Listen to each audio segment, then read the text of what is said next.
Hello दोस्तों। Hello दोस्तों।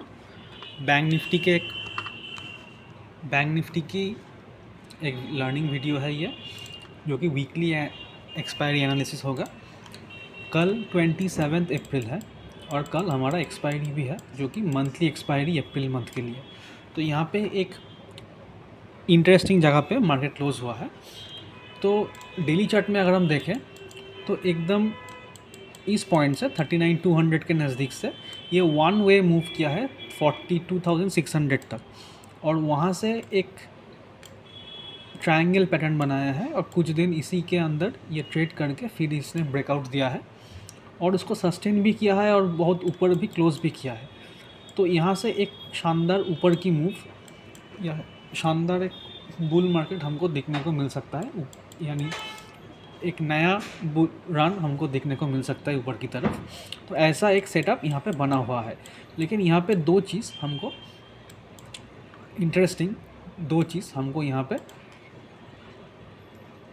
देखना होगा।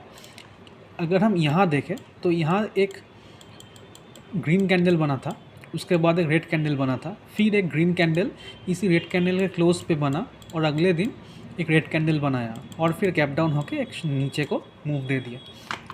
उसी तरह से यहाँ पे एक ब्रेकआउट लेवल के नज़दीक एक ग्रीन कैंडल बना, उसके बाद एक रेड कैंडल बना है और अगला जो कैंडल है वो भी एक ग्रीन कैंडल है। तो कल अगर यहाँ पे एक रेड कैंडल बनता है और नीचे को ब्रेक डाउन होता है तो फिर ये रिपीट हो सकता है क्या, ये एक डाउट है। और सेकंड जो हम देखेंगे यहाँ पे दो लाइन मैंने ड्रॉ किया हुआ है। ये जो लाइन है पीछे जाए तो बैंक निफ्टी पहले इसी लाइन के अंदर, इसी जोन के अंदर 8-9 दिन इसी जोन के अंदर ये टाइम बिताया था और उसके बाद एक ब्रेकआउट दिया था और ब्रेकआउट देने के बाद एक ऑल टाइम हाई इसने रीच किया।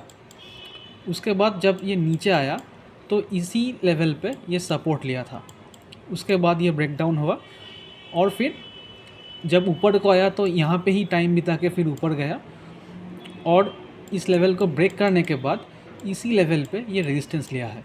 यानी जो सपोर्ट लेवल इस जोन में था अब उस जोन में रेजिस्टेंस लेवल बन चुका था और जब इस रेंज के बीच फिर आया 2 दिन टाइम बिता के फिर ये नीचे को ब्रेक किया।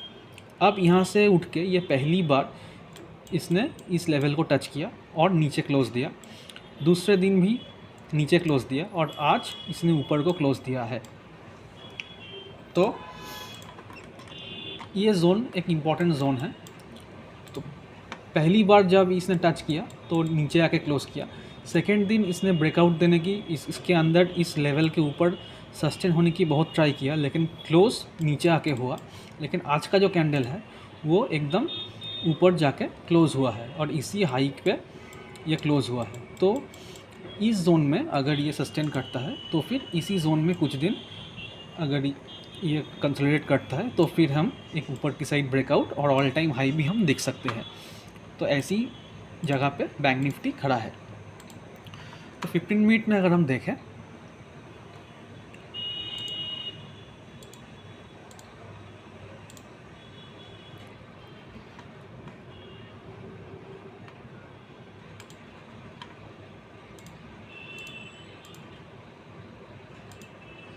तो 15 मिनट में अगर हम देखें तो बैंक निफ्टी ने जो हाई था वहीं पे जाके ये क्लोज़ किया है और ये नीचे आके यहाँ पे एक हैमर बनाया था आज। तो उस हैमर के हाई के ऊपर अगर ट्रेड करते तो एक शानदार मूव एटलीस्ट यहाँ तक हमको इजीली मिलता। तो उसके बाद यहाँ पे एक ट्रेंड लाइन बना हुआ है जिसको बैंक निफ्टी फॉलो कर रहा है ऊपर की तरफ को, और इसी ट्रेंड लाइन को सपोर्ट लेके ये उठा है। तो इसको ट्रेंड लाइन को अगर हम एक्सटेंड कर दें तो ये अगर नीचे आए तो इसी ट्रेंड लाइन पे अगर ये सपोर्ट लेता है तो वहाँ से फिर एक बाइंग जोन मिल सकता है। तो ये एक हो गया।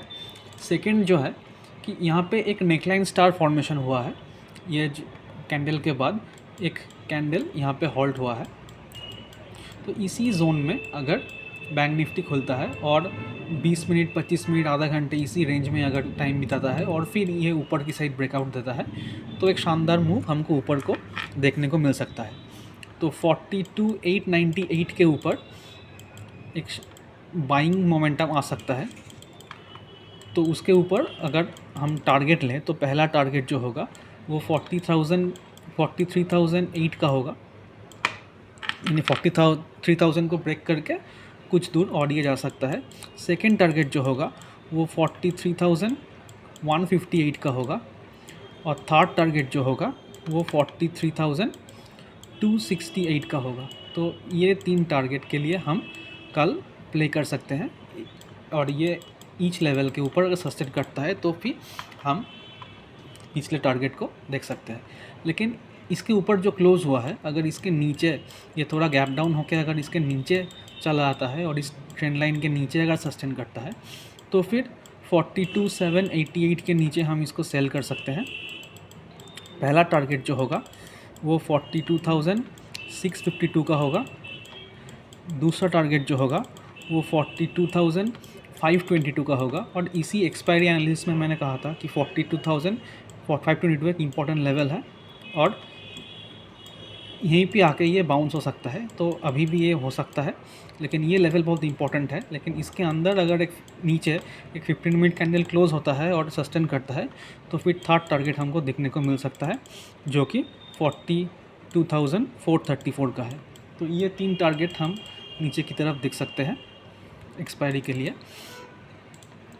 लेकिन जो बेस सेटअप होने वाला है वो अगर 12:30-1 बजे तक अगर बैंक निफ्टी इसी जोन में रहता है, ये 100-150 पॉइंट के जो रेंज है इसके अंदर ये 1-1.5 घंटे टाइम बिताता है, और 12:30 बजे या 1 बजे अगर इसको ब्रेकआउट देता है ऊपर की तरफ, तो ये जो 43,000 पे जो हाईएस्ट राइटर बैठे हुए हैं राउंड लेवल पे, तो ये लोग डरेंगे और वहाँ से एक शॉर्ट कवरिंग का मूव आएगा। लेकिन ये 12:30-1 बजे के बाद होनी चाहिए, तो एक 300 प्लस पॉइंट का हमको मूव ऊपर की तरफ देखने को मिल सकता है।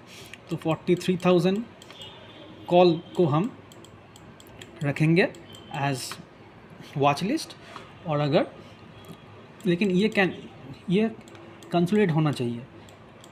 अगर ये 11 बजे या 10:30 बजे यहाँ से ब्रेकआउट हो जाता है तो फिर ये काम नहीं करेगा उतनी अच्छे से।